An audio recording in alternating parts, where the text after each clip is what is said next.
Looks like we have just enough time for a Hollywood classic. This week, let's take a look at The Mad Magician.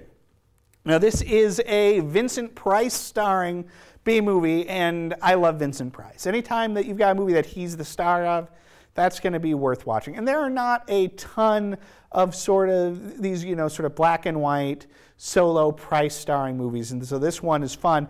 It has a great period look as it's set in Victorian England, I think. I honestly can't remember if it's New York or London. I'm pretty sure it's London, though. Yeah.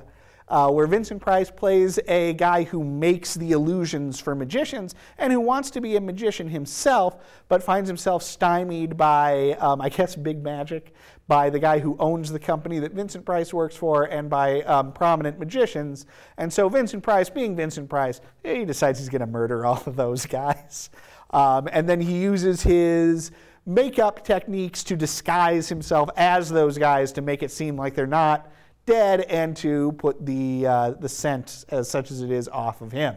It's a pretty fun movie. It's pretty fast-paced. The masks and makeup are fun, as are the illusions, and of course Price himself is always great. I was lucky enough to see this movie a few weeks ago on Svengoolie, which is over on MeTV. Svengoolie is one of the last horror movie hosts. I'm a big fan of those older horror movie host shows that used to be all over the country. Tons of great regional hosts like Svengoolie. Joe Bob Briggs is another huge one for me, who was sort of a national cable guy like Svengoolie is now. But you also had like Zacherle. Elvira was like that for California before she went national. Tons of great guys.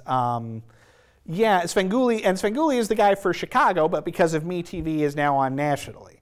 And growing up in the vicinity of Chicago, I used to watch a lot of Svengoolie, and I was thrilled when he came national. Now, a problem I've had, not to criticize Sven too much with the show lately, is that because he's on MeTV and because it's national, lately he's been doing, ever since MeTV went national, he's been doing a lot of movies from the Universal Vault. That's just kind of the deal, I think, that they have. Which means it's a lot of the Universal Frankenstein sequels and the Mummy sequels and the Dracula sequels. And the problem with those movies is there's a very sameness to them. Like when you watch them week after week, it gets a little bit boring. And so I've been delighted that lately he's been able to break out of that box a little bit with stuff like The Mad Magician, which, while I think is still owned by Universal, is at least not quite the same mold as those very specific Universal monster movies of the 30s and 40s.